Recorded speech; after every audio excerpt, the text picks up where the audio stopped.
Pas masave të ndërmarra për pastrim dhe dezinfektim të përgjithshëm në kuzhinën e shkollës fillore Dimo Haxhi Dimov në komunën e Karposhit, inspektorët e Agjencisë për Ushqim dhe Veterinari sot sërish kanë marrë brisë nga sipërfaqet e punës për të verifikuar sigurinë e ambientit. Punonjësit e kuzhinës janë dërguar në kontrollet e jashtëzakonshme sanitare, ndërsa kuzhina do të mbetet e mbyllur deri në marrjen e rezultateve laboratorike.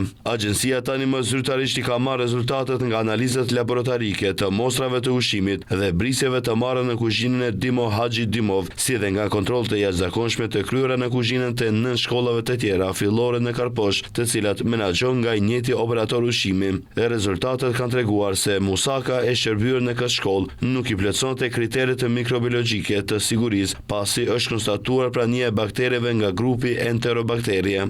Për këtë shkelje, operatori i ushqimit është gjobitur me 600 euro, ndërsa personi përgjegjës me 300 euro.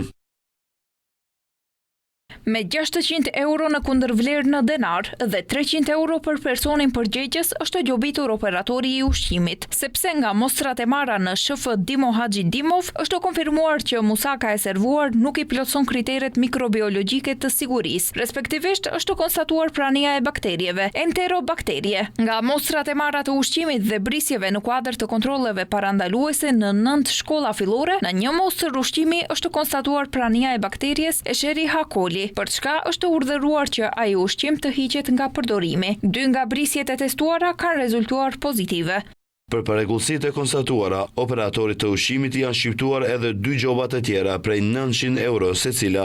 Një gjobë shtesë prej 650 eurosh është vendosur për mosposedim të certifikatës së higjienës për një punonës dhe për mungesë të kushteve teknike të punës, konkretisht mungesën e ujit të ngrohtë në 2 prej kuzhinave shkollore.